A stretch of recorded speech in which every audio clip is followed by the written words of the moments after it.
whether you like it or not. If you're in business, you need to market. But what does it look like to be exceptional at your marketing rather than just putting out fires and kind of trying to make things work? Well, that's why we have Kim here today. She's going to tell us a little bit about herself, why this topic matters to her, and why it should matter to you. Kim, welcome to the show. Thank you so much. I'm really, really excited to be here. You and I have been talking for a while, so I've been waiting, anticipating this conversation. So thank you for having me. So you want to know a little bit about me, I'm guessing. I am the president and founder of Frame of Mind Coaching, and we have been coaching leaders, executives, entrepreneurs, C-suite marketers for the past 20 plus years. And what we have noticed is that people who perform at an exceptionally high level think in a similar way. And I'm hoping that today we'll get a chance to talk about that. We absolutely will. And that's really interesting to just conceptualize. And I think it's a great place to start, is just this idea of what does it mean to get into a frame of mind where you're able to perform at a very high level capacity? What does that look like? Well, again, over the span of my career, I noticed a few things. First of all, I noticed that people at a very high level, let's call them marketers, number one, struggle with the same things. And then the ones that are super, super successful all have three thinking strategies in common. So let's talk about the struggles for a minute. Okay, so where do they struggle? And it's interesting because we see these struggles across industries and across locations.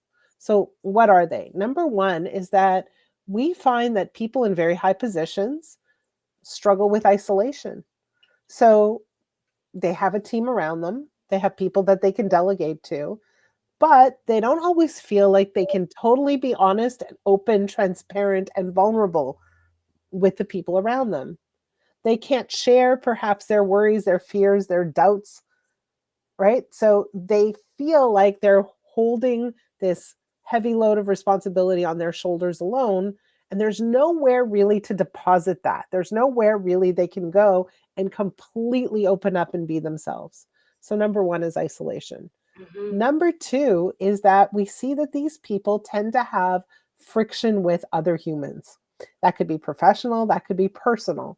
But what are we really talking about? There are two kinds of friction. One is what I call overt friction. You know, when you're mad, you yell, you raise your voice, you get angry, you frown, you have your brows that are furrowed, and you express anger. And the other person is clear that you're not happy. That's one form of friction. But that's not the most common form, interestingly enough. The more common form of friction is what we call covert friction. So you're mad at someone because maybe they're not performing, maybe they're not getting it, maybe they're not, living by the timelines that you expected, maybe they're not rowing in the same direction, maybe they're not getting that same sense of urgency, but you don't have time to address this or deal with this. And so you suck it up, you stay quiet, you lift up the rug, you sweep it under the rug, and the mound on the rug starts to grow. Initially, you could step over it, step around, but eventually the mound gets so high, it's hard to ignore. And inside of you, that tension starts to really build, and it becomes really hard to avoid or not address. But that takes a while, right? So we're having many, many, many examples and moments of this covert friction or tension until a point of, let's call it explosion or a point of no return. So that's thing number two. Thing number three is what I call chronic dissatisfaction. So when we work with highly driven individuals who are often marketers, what we find is these people are high achievers. They do well, but they're not necessarily happy with the speed of their accomplishments. They feel like they're behind. They feel like they could be moving faster. They feel like, yes, we accomplished that, but it should have been more, or we should have been bigger, or, people around me are doing so much better. What's wrong with me? And they start to wonder, like, what's actually going on here? Am I flawed? Am I around the wrong people? Did I hire poorly? Did I, am I aligned with the wrong team? And then they feel a sense of guilt. Why? Because they're thinking about work a lot. They're putting in a lot of hours. And when they're working, they feel like, oh, I should be home with my family or with my partner. And when they're at home with their partner, they're not really super attentive. Maybe they're sitting in front of the TV watching Netflix, but they're on their phone. So they're not really anywhere where they want to be. So they're not producing and they're not getting to where they want to go. And last but not least, it's a term I invented called slippage. What Ooh. is what is slippage? These people struggle with life. And so what happens is they let important things slip through the cracks. Hence the term slippage. And what do I mean by the important things? Maybe their health, their nutrition, their sleep. I can't tell you how many people I talk to who don't sleep well. Mm-hmm. They're maybe overeating, over drinking, taking recreational drugs, and they're having a hard time dealing with their emotions. So they find a way of zoning out. They find a way of numbing those emotions, but they're Yeah. not living their lives in the most optimal state. And time is passing, and things are slipping through the cracks.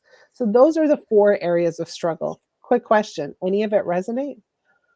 Oh yeah, for sure. Like, think about it. One thing that I actually, I'm going to tell you, I want to ask you about one thing, because one thing didn't necessarily, and I'm curious to know about the context around it. But really, when I think about especially things like slippage and stuff like that, um, and I love that you coined that term. I think that's really creative.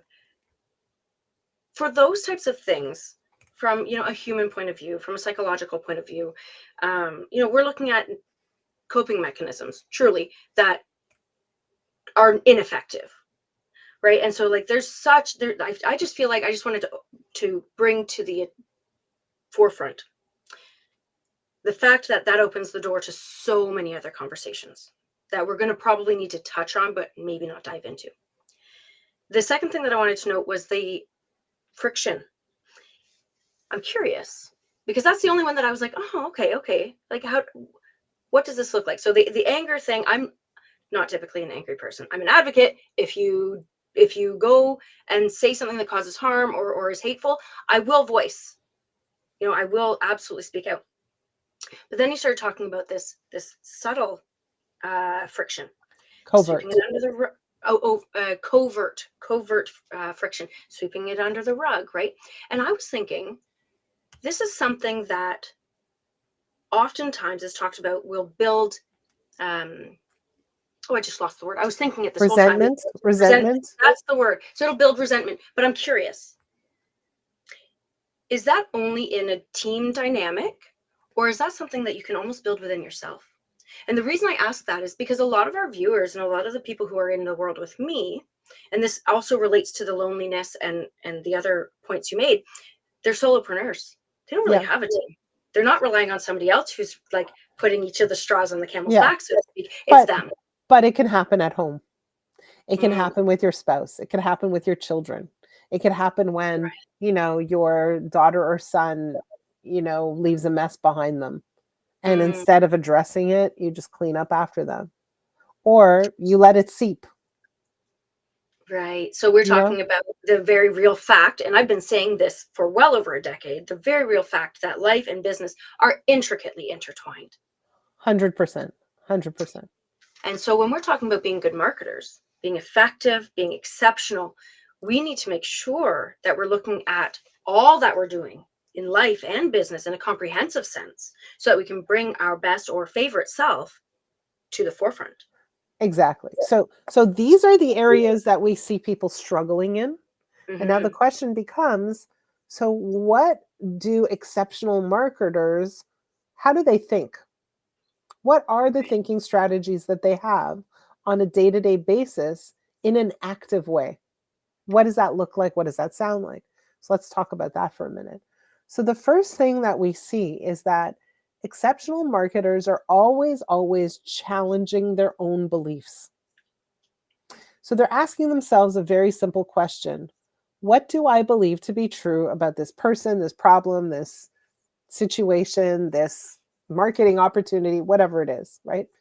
What do I believe to be true? And are those beliefs lined up with my goals? Mm, Or Or do they actually interfere with my ability to get to where I want to go? So, what do I believe to be true? And I cannot emphasize how important this question is, because what do we do normally when we get a project or anything? We're busy doing the work, right? The emphasis is on getting it done, checking it off the box. I have so much to do today, right? It's always on the doing, the action, the activity. It's never on the thinking. And the issue here is that thought, thinking precedes action. And if our thinking isn't lined up with our action, we are never getting the results we want. And normally, when we don't get the results we want, what's our reaction? I need to do it differently. Right? Like, what did I do wrong? And that's a vicious cycle. It's a vicious cycle. And so what happens is you attempt to change your actions without really looking at the thinking and the belief systems that are fueling your current action. Because if your thinking isn't lined up with the outcomes you want, there's no way that you could get the outcomes you're looking for. So number one is we must challenge our beliefs and really take a good look at them and say, is my thinking allowing me to get to where I want to go? Absolutely. And I'm curious to know if you are of the opinion that your beliefs are maybe not synonymous with, but at least associated with your core values. Yeah, of course. But oftentimes what we find is that people have values, let's call them core values, and they don't behave in alignment with those core values. Yeah. Right. Absolutely. So the question is why? What's happening here?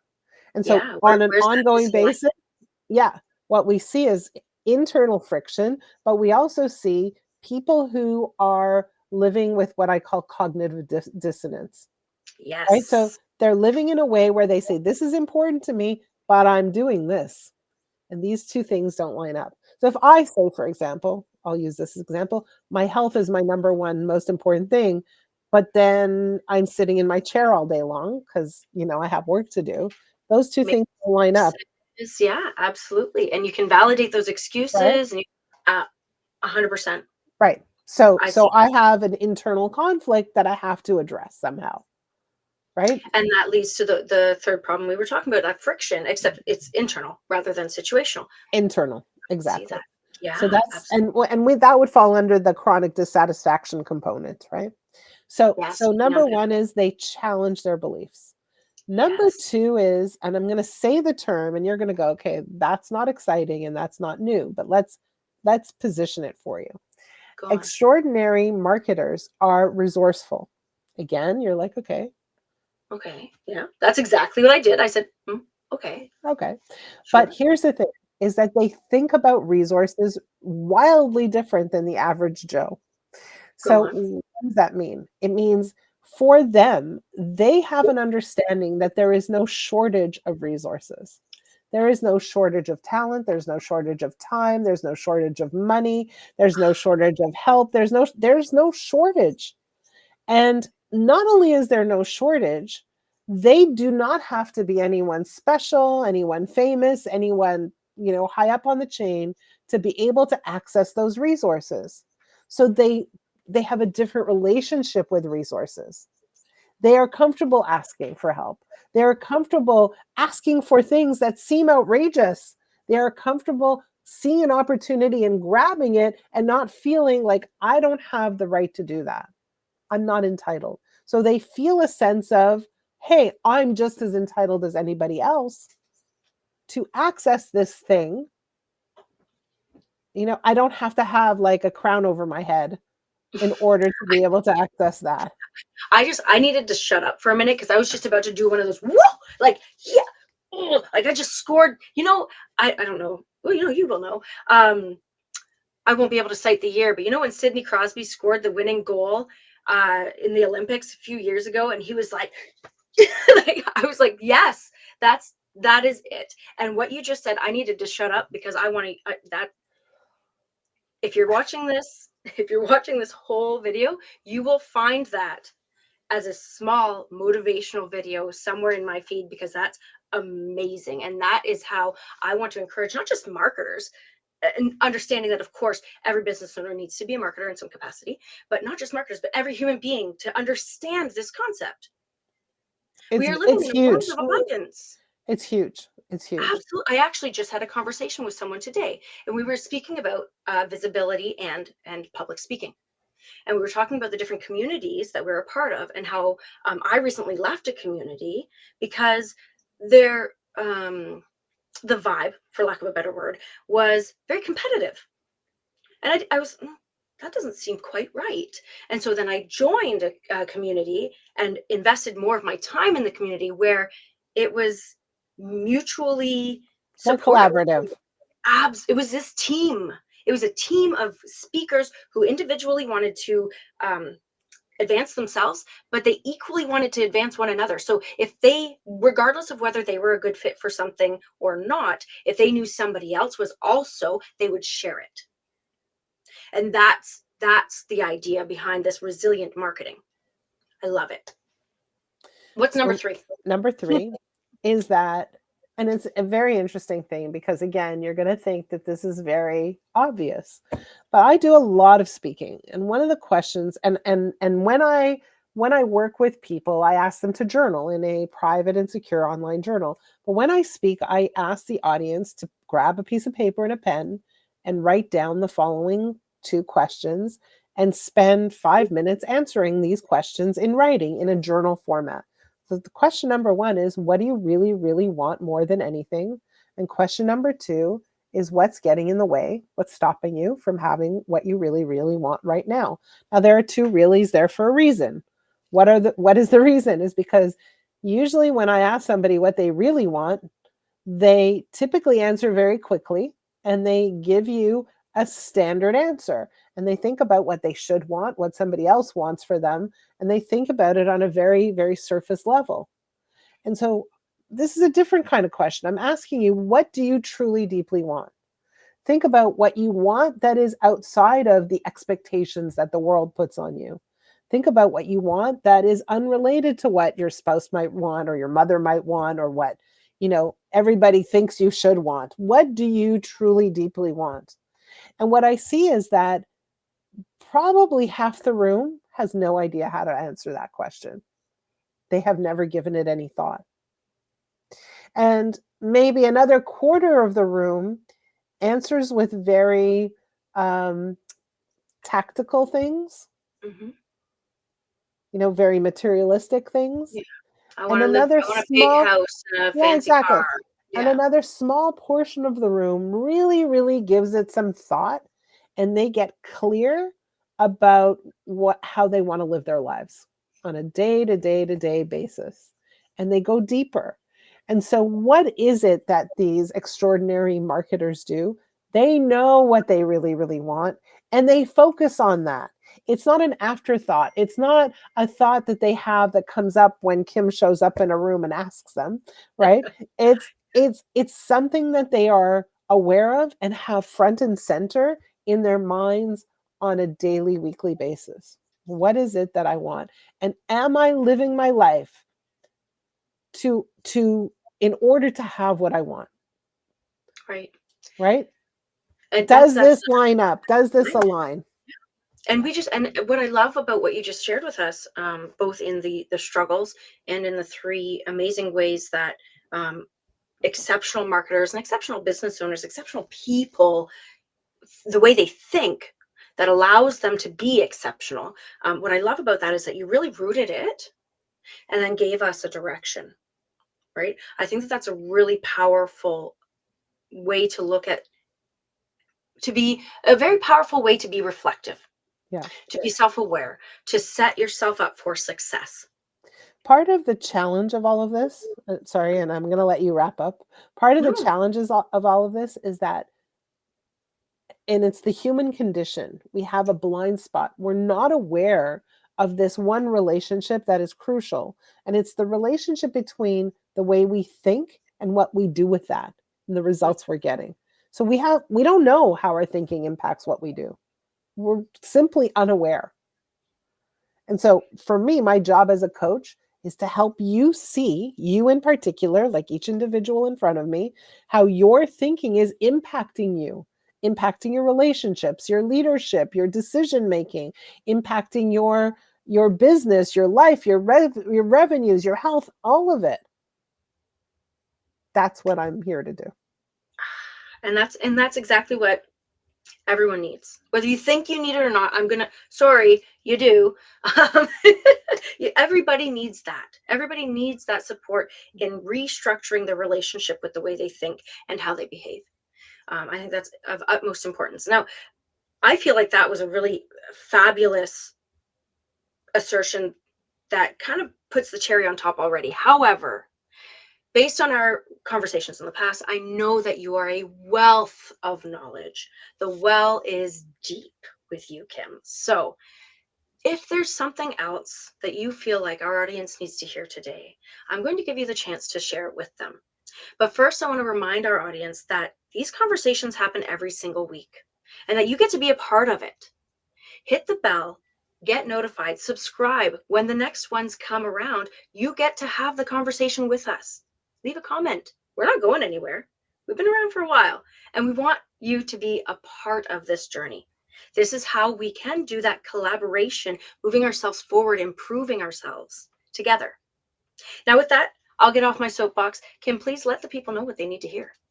So here it is. Like, as a marketer, as a person who's making a lot of decisions, sometimes it's hard to know how to make the right decisions, whether you're thinking about the decisions you're making personally or professionally. So we came up with a formula called HEAL, the HEAL formula, that will give you, let's call it a structure, a format, a methodology for making decisions in a way that consistently lines up with your goals.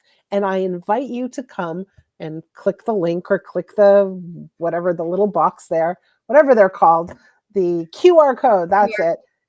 Click the QR code and download the HEAL formula. And here's the thing, when you use this framework to make decisions every single time, you will always make decisions that feel right and get you further along the chain towards where you want to go. I love that so much. And here's the thing about the HEAL formula and actually making decisions in a way that's aligned. We all are presented with so many decisions in a day, and you may not even realize it. And that's oftentimes why at the end of the day, when you need to make more decisions, even the decision of, what are we making for dinner, right? You've got decision fatigue.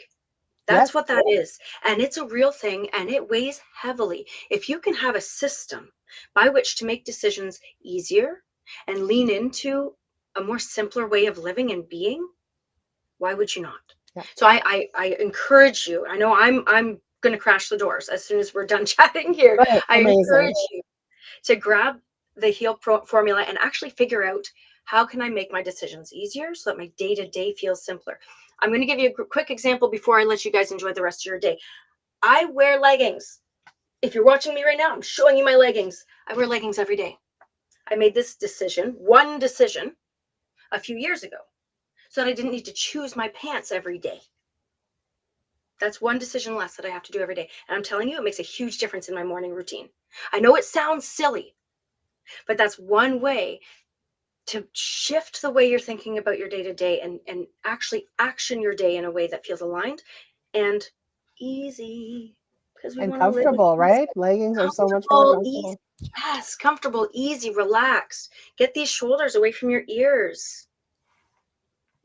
Now with that, I'm going to wish you all the best day possible, and we will chat soon. I'll see you on the next show.